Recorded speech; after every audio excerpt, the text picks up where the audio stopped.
Welcome back to the deep dive. So for this one, we are opening a file that, it didn't just scare a city, it absolutely terrified it. Oh, yeah, we're going back to Boston, the early 1960s, and the level of fear, it's really hard to overstate. We're talking about sources describing run-on deadbolt locks. Right, son, on deadbolts, women buying tear gas canisters by the case. I even read reports of people sleeping with hat pins under their pillows, just pure paranoia. And for good reason. Between June 1962 and January 1964, there's this ghost haunting the city, a figure they called the Phantom Fiend. Or, more famously, the Boston Strangler. 13 single women all murdered in their own apartments. And the reason we're digging into this today isn't just to retell a scary story. It's because the official narrative, the one that says Albert DeSalvo did it, case closed, it's full of holes. Massive holes. That's really the mission here, to look at the so-called silk stocking murders, the man who confessed to them, and the huge conspiracy theory that says he was actually coached. And then finally, the forensic science that shows up, 50 years late to the party to try and settle the score. But here's the kicker. Even the science might only settle part of the score. Okay, so let's set the scene. This reign of terror. 13 victims. When you look at the case files, what strikes you first is it's chaos. There's no clear victim type. Right, which is profiling 101. You look for a type. The police were desperate to find one, but they couldn't. The ages were all over the map. From 19 all the way up to 85. Exactly. You have a grandmother, Anna Slazers, a 55-year-old seamstress, and then you have the last victim, Mary Sullivan, only 19 years old. That's a huge red flag for profilers, isn't it? A predator usually has a preference. A massive one. It's actually what led some experts years down the line to say, hey, wait a minute, are we sure we're looking for one killer? Or maybe two? Or more. But while the victims were different, the method of operation, the MO, that was chillingly consistent. Very consistent. Strangulation, and usually with items found right there in the apartment. Nylon stockings, housecoat cords. Hence the name the press gave it, the silk stocking murders. And nearly all the victims were sexually assaulted. But the detail that really truly terrified the public. The lack of forced entry. Yeah, this wasn't someone kicking down a door. This was someone you let in. The press had this horrific nickname for him early on, the gentleman killer. It's awful, but it speaks to his method. He'd pose as a maintenance guy, delivery man. He charmed his way in, he tricked them. So the city is in a panic, and the police response is, well, it's a mess. It's a turf war. You've got Boston PD, Cambridge, Lynn, all these different departments basically stepping on each other's toes. The Attorney General, Edward Brooke, he tried to coordinate things, but they were lost. How lost were they? They brought in a parapsychologist, a psychic. Oh, Peter Hurkos. I saw that in the notes. That's the one. Hurkos claimed he could, use ESP to see the killer. He gives them the super detailed description. The press goes wild. Yeah. It was the wrong guy. Just completely wrong. Adding noise to the signal. So in this pressure cooker, a name finally emerges. Albert DeSalvo. But, and this is so key, when DeSalvo first pops up, it's not as the Strangler. He's already known to police as something else entirely. Two other things, actually. First, he was the measuring man. Right. What was that about? He'd go door to door, claimed he was a modeling scout, and he'd carry a tape measure. He'd talk his way inside and then, measure these women, bust, waist. It was a pretext to touch them. Predatory, creepy, but not murder. No. Then he escalated. He became the green man, started wearing green workman's clothes, breaking into homes, physically assaulting women. Again, violent, but not homicidal. And he gets arrested for those crimes in late 1964. Exactly. He's in custody, sent to Bridgewater State Hospital for a mental evaluation. And this is where the whole story just takes a hard left turn, because inside Bridgewater, DeSalvo meets an inmate named George Nassar. And George Nassar is, you could argue, the puppet master of this whole next chapter. You really could. He was a convicted killer, extremely dangerous, but all the prison records describe him as having a genius IQ. So you have this weird pairing. The blue-collar predator and the intellectual killer, they start talking. And suddenly, DeSalvo isn't just the green man anymore. He tells Nassar, I am the Strangler. And Nassar sees an opportunity. A huge one. He doesn't go to the guards. He calls his lawyer. And not just any lawyer. He calls F. Lee Bailey. This is pre-OJ, of course.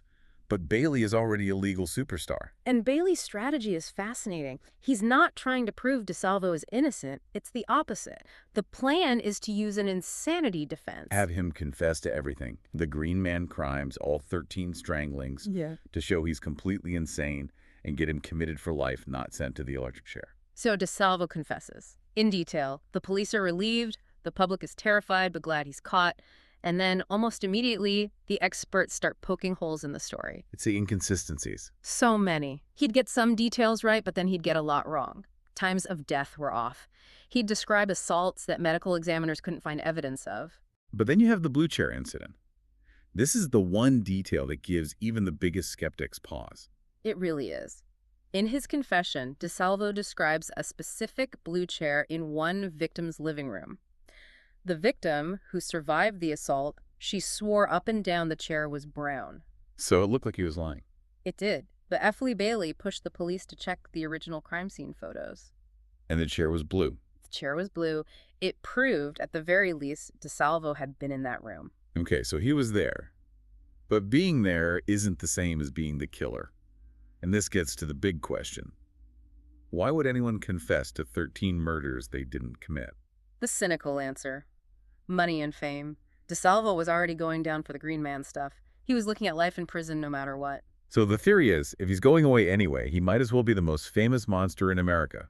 He could write a book, sell the rights, and provide for his family. And the deep suspicion, the one his own family held for years, is that George Nassar, the genius, coached him.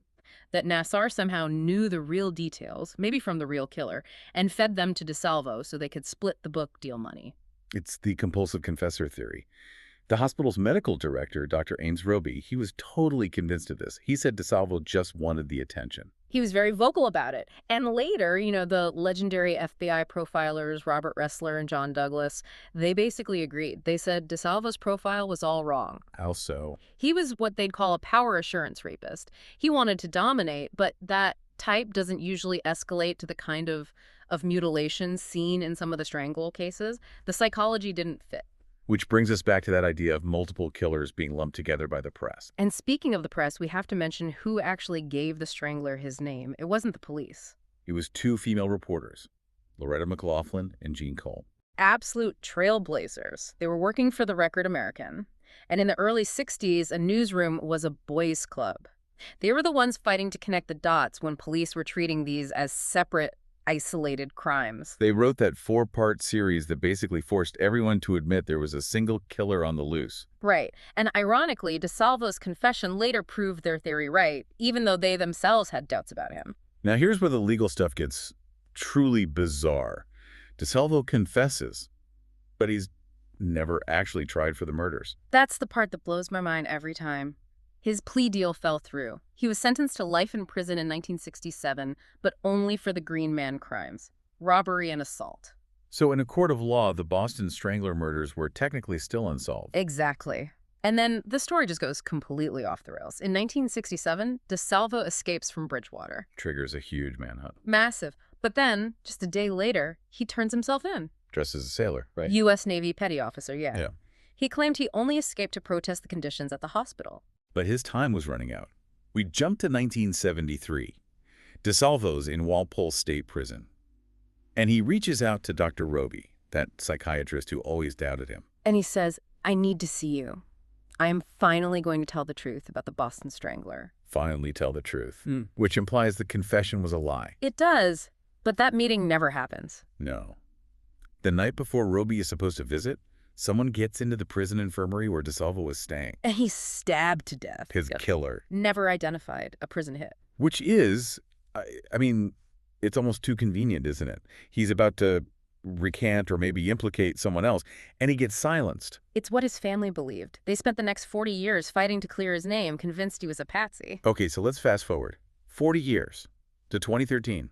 Science finally catches up. It does. The Boston Police Cold Case Squad gets a grant, and they have something they've been saving for 50 years. Seminal fluid found on Mary Sullivan, the last victim. And they have a water bottle. Yes. This is the big CSI moment. They secretly trailed DeSalvo's nephew, grabbed a water bottle he threw away, and got his DNA. And they ran a YSTR test. Right. Which, for our listeners, isn't standard DNA. It traces the male family line, right? Exactly. It doesn't pinpoint an individual, but it can tell you if the sample came from the DeSalvo family line, and it came back a match. It excluded 99.9% of the male population. But technically, it could have been his brother. Not definitive proof. Right. So they had to take the final step. They got a court order to exhume Albert DeSalvo's body. And they took DNA from his femur and teeth for a direct comparison. And it was a match. The odds of that DNA belonging to any white male other than Albert DeSalvo, 1 in 220 billion. 1 in 220 billion, case closed. That's certainly what the authorities said. They held a press conference and declared definitively Albert DeSalvo raped and murdered Mary Sullivan. Okay, so here's the final lingering question. Science proves he killed Mary Sullivan, victim number 13. Does that automatically prove he killed the first 12? And that's the million-dollar question, isn't it? The critical answer is not necessarily. Remember the pattern problem, the different age groups. The copycat theory. It's entirely possible. By the time Mary Sullivan was killed, the Strangler's MO was all over the newspapers. DeSalvo, a known violent predator, could have simply mimicked the crime. So we're left with a scenario where he might be a Boston Strangler, but maybe not the Boston Strangler. Precisely. He is guilty of that last murder. The DNA is irrefutable. But that doesn't magically validate every single word of his very inconsistent confession about the other 12. It's so unsettling. We want this neat story that the monster was caught and that's the end, but it's messier. It really suggests that the Boston Strangler might have been a media label that stitched together the work of several different men, and DeSalvo just became the face of it all because he wanted the credit. There's that final detail from the last crime scene that always gets me. The card they found. Leaning against Mary Sullivan's foot, the Happy New Year card. Yeah. Her murder was January 4th. Happy New Year. It's just such a grim final signature. It really is. It symbolizes the absolute cruelty behind all of this. And whether DeSalvo did it all or just the end, that card is what's left. And maybe that's the thought to leave everyone with. We have a DNA match for 1 murder, a confession for 13, and a man who was killed just before he could tell his true story. Science proved DeSalvo killed Mary Sullivan. But you have to wonder, did other monsters walk free in the shadows of 1960s Boston? Because the world decided one man was enough to carry the blame for everything. It makes you ask if our need for a clean ending sometimes gets in the way of the whole truth. That does it for this deep dive. Thanks for listening, and maybe double check that lock on the door tonight. Until next time.